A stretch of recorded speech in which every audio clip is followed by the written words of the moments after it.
सभी राष्ट्रवादियों का स्वागत है पॉलिटिकल बस में। दोस्तों, पश्चिम बंगाल के अंदर में इस बार खेला होगा कि नहीं, ये तो आने वाला वक्त तय करेगा। लेकिन 2026 में विधानसभा के चुनाव है और इस वक्त में ममता बनर्जी की सरकार बड़ी ही परेशान है, क्योंकि वहां पे इलेक्शन कमीशन के द्वारा एसआईआर की जो प्रक्रिया होने वाली है, उसमें कहा जा रहा है कि 1 करोड़ से ज्यादा नाम में काटे जाएंगे। नई वोटर लिस्ट जो वेस्ट बंगाल के अंदर में बनेगी, उसमें 1 करोड़ से ज्यादा लोगों का नाम काटा जा सकता है, जिनकी मृत्यु हो चुकी है दोस्तों, जो ऑलरेडी वेस्ट बंगाल से परमानेंटली पलायन करके दूसरे राज्यों के मेंबर्स हो चुके हैं, सदस्य हो चुके, सिटीजन्स बन चुके हैं। और तीसरा, जिनके पास में 1 से अधिक वोटर कार्ड है और जिनके पास में भारत का जन्म प्रमाण पत्र नहीं है, उनके नाम काटे जाएंगे। ये ममता बनर्जी को अच्छे से पता चल चुका है। अब आपको बता दूं कि दूसरी जो मुसीबत ममता बनर्जी के सामने नहीं आई है उभर के, वो है अमित शाह के द्वारा जो बनाई गई इमिग्रेशन एंड फॉरेनर्स एक्ट जो है दोस्तों 2025 का, वो ऑलरेडी 1 सितंबर से नोटिफाई बन चुका है और कानून बन चुका है। ब्यूरो ऑफ इमिग्रेशन को पूरी ताकत दे दी गई है अमित शाह के द्वारा, जो कि होम मिनिस्ट्री के अंडर में आती है दोस्तों, कि पूरे भारत के अंदर में इस इमिग्रेशन एंड फॉरेनर्स एक्ट के तहत में जो भी अवैध विदेशी भारत के अंदर में रह रहा है, फेक पासपोर्ट के ऊपर में, एक्सपायर्ड वीजा पे, या फिर भारत के अंदर में रह रहा है फेक डॉक्यूमेंट्स बना के, तो इसमें अवैध बांग्लादेशी और रोहिंग्या भी आते हैं इस एक्ट के नियम के कानून के द्वारा। अब दोस्तों, ममता बनर्जी का दिमाग वैसे ही खराब हो चुका है। अभी उन्होंने विधानसभा का स्पेशल क्षेत्र बुलाया था वेस्ट बंगाल के अंदर में, जहां पे शुभेंदु अधिकारी को तो सस्पेंड कर ही दिया था। फिर वहां पे दोस्तों जबरदस्त तरीके से बीजेपी और टीएमसी के बीच में चिल्ला चिल्ली हुई विधानसभा के अंदर में। सोचिए, बीजेपी के जो विधायक थे उन लोगों को बोलने भी नहीं दिया एक तरीके से। हम सबने वो वीडियो देखा कि किस तरीके से ममता बनर्जी जी, क्या शब्द यूज करूं मैं, चिल्ला रही थी वहां पे, मोदी चोर है, अमित शाह चोर है, ये वो। उनका एक्सप्रेशन देख के ना मैं सोच में लग गया था कि भाई क्या हालत कर दी है मोदी जी ने इन लोगों की, कि उनके ऊपर खुद का कंट्रोल नहीं रहा। अनसन जो तो बोले जाए मैडम, अमित शाह चोर है, मोदी चोर है। अगर यही बाहर में बोलती था, इनके ऊपर में केस लग जाता, लेकिन वो विधानसभा के अंदर में बोली थी, इसलिए कुछ हो नहीं सकता। बीजेपी ने पुरजोर विरोध किया दोस्तों विधानसभा के अंदर में, तो विधानसभा से बीजेपी के विधायकों को निकलवा दिया मार्शल बुला के। सोचिए, एक तरीके की गुंडागर्दी थी। जो काम अरविंद केजरीवाल ने किया था शुरुआती दौर में, जब बीजेपी के मात्र 3 विधायक थे, तो वीरेंद्र जी के साथ में जो किया था, विजेंद्र जी के साथ में, वही काम बंगाल के अंदर में ममता बनर्जी जी ने कर दी। और आज की डेट में आम आदमी पार्टी दिल्ली के अंदर में दिखाई नहीं देते, विधानसभा के अंदर में उनको भी ज्यादा चिल्लाते, तो वही ट्रीटमेंट दिया जाता है जो उन्होंने दिया था बीजेपी को। और शुभेंदु अधिकारी ने कह दिया इस बार विधानसभा के अंदर में, ये जो तुम कर रही हो ना हमारे साथ में, यही आने वाले वक्त में तुमको भी झेलना पड़ेगा, तुम लोगों के टीएमसी को भुगतना पड़ेगा। इसमें दोस्तों क्या हुआ था मैं आपको बताता हूं। शंकर घोष के साथ में 4 दूसरे बीजेपी के विधायकों को बाहर उठा के फेंकवा दिया, मार्शल बुलवा के। ये जो भाई साहब है शंकर घोष जी, इनकी तबीयत बिगड़ गई, बेहोश हो गए थे। अब आप समझ सकते हैं किस तरीके की इनके साथ में बदतमीजी की गई। अभिषेक बनर्जी, जो इनके भाईपो कहा जाता बंगाली में, उन्होंने कह दिया कि बीजेपी इस बार 50 सीट लाके दिखा दे, बहुत बड़ी बात हो जाएगी। 50 सीट भी बीजेपी की नहीं आएगी इस बार आने वाले विधानसभा चुनाव में। अच्छा ज्योतिष बन गए भाई, हैं? 50 सीट नहीं, इस बार देख रहे हैं बीजेपी क्या हल करती है वेस्ट बंगाल के अंदर। क्योंकि बीजेपी दोस्तों बहुत मेहनत कर रही है पिछले 10 सालों से, हम देखें तो वेस्ट बंगाल के अंदर में। और ममता बनर्जी जी के खिलाफ में एंटी इनकम्बेंसी जो वहां के बंगाल के हिंदू है उनके बीच में बहुत जबरदस्त तरीके से बढ़ चुकी है आज की डेट में। It is not BJP who will have to answer to the Bengali people. Mamata Banerjee को जवाब देना पड़ेगा, बंगालियों को जवाब बीजेपी या कांग्रेस को नहीं देना है, क्योंकि इतने सालों से ममता बनर्जी की सरकार है वेस्ट बंगाल के अंदर में, तो लोगों को, आम नागरिकों को जवाब देना पड़ेगा वहां की सरकार को। एंटी इनकम्बेंसी उनके खिलाफ में है। लेकिन अभी ममता बनर्जी ने नया पैतरा शुरू किया दोस्तों। उनको पता चल गया कि डेवलपमेंट में तो मैं वोट नहीं मांग सकती, तो एक काम करो, बीजेपी वर्सेस बंगाली कर दो। ये देखिए दूसरे राज्यों में बंगालियों को बांग्लादेशी बोल के भगा रही है बीजेपी की सरकार। भाई श्यामा प्रसाद मुखर्जी जी, जिनकी आइडियोलॉजी से पूरी बीजेपी चलती है, जिनको पूजती है बीजेपी, वो स्वामी विवेकानंद जी जो आइडल है नरेंद्र मोदी जी के खुद के, जन गण मन जो पूरा भारत गाता है, कवि रविंद्रनाथ टैगोर जी ने लिखा है, कोई वो एंटी बंगाली कैसे हो सकता है? फिर भी एक फॉल्स नैरेटिव गढ़ने की पूरी कोशिश की जा रही है वेस्ट बंगाल के अंदर में। शुवेंदु अधिकारी ने तो पूरा आरोप लगाया बंगाल की पुलिस के ऊपर में कि ममता बनर्जी जी की पुलिस है, ये हमें प्रोटेस्ट भी ठीक से नहीं करने देती, और जो ममता बनर्जी कहती है वही करती है। ये शुवेंदु अधिकारी ने कई बार एक्स प्लेटफॉर्म पे लिखा भी है और बोला भी है। अब दोस्तों सीए जो कानून बना हुआ है दोस्तों, उस कानून में जो डेट थी, पहले क्या था कि 2014 तक जितने भी नॉन मुस्लिम्स भारत के अंदर में आए हैं, फिर वो चाहे अफगानिस्तान हो, बांग्लादेश हो या पाकिस्तान हो, उनको भारतीय नागरिकता दी जाएगी। उस डेट को बढ़ा के 31 दिसंबर 2024 कर दिया गया है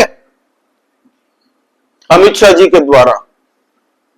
इससे बंगाल के अंदर में एक बहुत बड़ी कम्युनिटी है दोस्तों, मथुआ कम्युनिटी, वो पूरे बीजेपी को इस बार फेवर कर रही है और हर बार करती है, क्योंकि बीजेपी को छोड़ के उनके बारे में, उनके हकों की बात किसी ने नहीं की।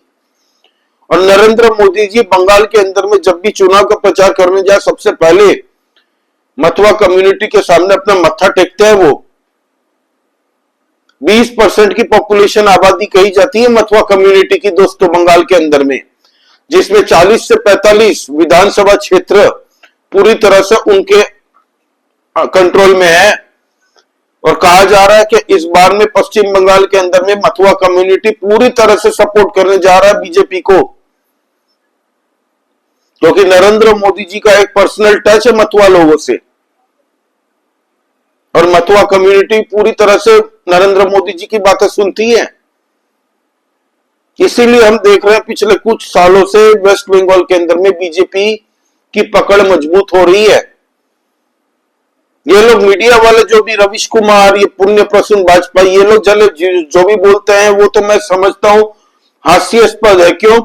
क्योंकि जो बीजेपी वेस्ट बंगाल के अंदर में 3 सीटें विधानसभा में मिलती थी, जिसको 3 से 77 पिछली बार लाई थी, उसमें ये लोग खुश हो रहे थे, देखो बीजेपी हार गई। अरे भाई 3 से 77, और इस बार बीजेपी का टारगेट है कम से कम वेस्ट बंगाल के अंदर में कुछ नहीं तो भी हम ममता बनर्जी को पूरी तरह से हरा तो दे, 150 सीट से नीचे हम बात ही नहीं करेंगे वेस्ट बंगाल के अंदर में, 150 से 200 सीट मिनिमम। तो ये हाल है इस बार, 150 सीट कम नहीं है भाई। ममता बनर्जी की विदाई करनी है वेस्ट बंगाल के चुनाव से कैसे भी करके, ये टारगेट बीजेपी का है। पूरी मेहनत कर रही है बीजेपी बंगाल यूनिट इस बार। ममता बनर्जी के नाक में एक तरीके से दम करके रखा बीजेपी ने, और वेस्ट बंगाल के अंदर में जैसा ऑपोजिशन होना चाहिए वैसा ही रियल में होना चाहिए पूरे भारत के अंदर में भी। लेकिन दुर्भाग्य है भारत का कि हमें राहुल गांधी जैसा लीडर ऑफ ऑपोजिशन मिला है। अब दोस्तों फॉरेनर्स एंड इमिग्रेशन एक्ट के तहत में जो अवैध बांग्लादेशी और रोहिंग्या है पूरे भारत के अंदर में, उनको पकड़ा तो जाएगा, और हर एक राज्य और यूनियन टेरिटरी के अंदर में डिपोर्टेशन जो बोलते हैं ना दोस्तों, एक वो बना के रखने के लिए क्या है, डिपोर्टेशन कैंप, ये अमित शाह जी ने कह दिया ऑलरेडी कि बनाओ हर एक राज्य में। वेस्ट बंगाल के अंदर में दोस्तों मुस्लिमों की आबादी टोटल इस वक्त में कहा जा रहा ऑफिशियल आंकड़ा, वैसे मैं मानता नहीं हूं दोस्तों ये कब किया गया है कैसे है, 30% तक की मुस्लिम कम्युनिटी की आबादी है, जिसमें से 75% ममता बनर्जी जी को वोट देती है। एक पूरा का पूरा तबका जब ममता बनर्जी की सरकार में है, इसीलिए ममता बनर्जी को सबसे ज्यादा सता रहा है कि अगर इलेक्शन कमीशन ने इनके वोट काट दिए, क्योंकि सब तो अवैध है, most of them. West Bengal के अंदर में कई ऐसी जगह जहां पे डेमोग्राफी पूरी तरह से चेंज है भाई। मुर्शिदाबाद में कहा जाता है 70% मुस्लिमों की आबादी है, हिंदू मात्र 30% के हैं। लेकिन मेरा मानना है कि Murshidabad is Sambal of Uttar Pradesh. संबल में क्या था, पहले ऑफिशियल डेटा यही था कि 60-70% के मुस्लिम है वहां पे और हिंदू 30% के हैं। जब नया आंकड़ा ऑफिशियल डेटा आया अभी रिसेंटली, पिछले 10 दिन पहले, सबके दिमाग घूम गया कि 85% मुस्लिम है वहां पे, 15% हिंदू है। मुर्शिदाबाद हो गया, नदिया देख लीजिए, नदिया का क्या हाल है, मालदा देख लीजिए क्या हाल है। बंगाल के अंदर में दोस्तों सिस्टमेटिकली डेमोग्राफी चेंज की गई है। आपको पता है जब बांग्लादेश के साथ में इंडिया का युद्ध नहीं हुआ था, मतलब तकरार चल रही थी, पहले भी तकरार तो अभी भी है, बांग्लादेश के अंदर से कई जमियत उलमा ने क्या कहा था, वेस्ट बंगाल को हम अपने अंडर कर लेंगे, इतनी ताकत हमने पाली है। सोचिए, और यहां पे वोट बैंक बना के, जमाई बना के अपना रखा जाता है। ममता बनर्जी ने तो खुद कहा था जो गाय दूध देती है उसका लाद भी खाना चाहिए बीच बीच में, कोई फर्क नहीं पड़ता। तो ये हाल है दोस्तों। अब नागरिकता प्रमाण पत्र तो देना पड़ेगा जब इलेक्शन कमीशन वहां पे जाएगी। 10 तारीख को इलेक्शन कमीशन की एक मीटिंग होनी है, वहां पे ये डिसीजन होगा कि पूरे भारत के अंदर में जितने भी राज्य है, यूनियन टेरिटरी है, हर जगह पे एसआईआर की प्रक्रिया करेंगे। बिहार में फटाफट क्यों करेंगी, क्योंकि बिहार में अभी चुनाव होने वाले हैं। वेस्ट बंगाल और असम में भी शुरू हो चुकी है ऑलरेडी ऑलमोस्ट। नदिया जो डिस्ट्रिक्ट है दोस्तों, आप सुनेंगे तो आपका होश उड़ जाएंगे। नदिया और मालदा के अंदर में प्रमाण पत्र जो है ना, नागरिकता प्रमाण पत्र, उसके लिए ऑलरेडी 9 गुना ज्यादा आवेदन पड़ चुके हैं। नई वोटर लिस्ट के आवेदन आ रहे हैं। इलेक्शन कमीशन ने कह दिया हमारी पूरी नजर है, अभी हम किसी को इश्यू नहीं करेंगे झट से, टाइम लगेगा भाई। डॉक्यूमेंट बनवा रहे हैं दोस्तों, फटाफट से डॉक्यूमेंट बनवाए जा रहे हैं, सब चीज की जांच होगी। किसी को 10 फुट की जमीन दे दो और बोल दो कि ये उसकी जमीन है, बनाओ उसके ऊपर में सारे डॉक्यूमेंट। ऐसे तो नहीं चलेगा ना भाई, भारत धर्मशाला तो नहीं है। सेंट्रल गवर्नमेंट ने जो ममता बनर्जी की सरकार से पूछा था कि हमें बॉर्डर में फेंसिंग के लिए आप जगह दीजिए, कई बार चिट्ठियां लिखी गई है, नरेंद्र मोदी जी ने खुद कई बार मंच से कहा है, फिर भी ममता बनर्जी की सरकार ने नहीं दिया वो जमीन। तो आप समझ सकते हैं भारत के अंदर में अवैध बांग्लादेशी और रोहिंग्या को घुसने के लिए एक जगह खाली है। मैं चाहता हूं कि अमित शाह जी को, बीएसएफ को बता देना चाहिए कि जो भी अवैध बांग्लादेशी दिखे बॉर्डर में भारत के अंदर में घुसते वक्त, सीधा ट्रीटमेंट देना चाहिए उनको। हर हर महादेव। और जितने भी अवैध बांग्लादेशी और रोहिंग्या, एक बार बीजेपी की सरकार बन जाने दीजिए बंगाल के अंदर में, फिर देखिए चमत्कार कैसे दिखाते हैं अमित शाह जी। और ममता बनर्जी को यही डर सता रहा है, पूरी ताकत झोंक रही है वो कि किसी भी करके इस बार हमारी सरकार बन जाए।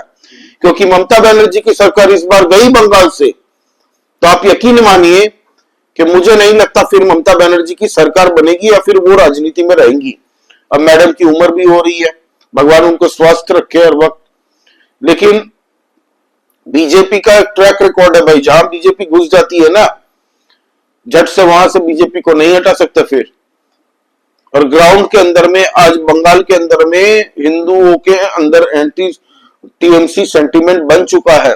मुर्शिदाबाद दंगे हो, संदेश खाली हो, आरजीकर हॉस्पिटल हो, अभी जो कॉलेज में हुआ था कॉलेज कांड हो, फिर वहां पे टीचरों की भर्ती को लेके जो बड़ा घोटाला हुआ था टीएमसी सरकार में, उसको लेके वेस्ट बंगाल के अंदर में टीचरों की एसोसिएशन भी नाराज चल रही है।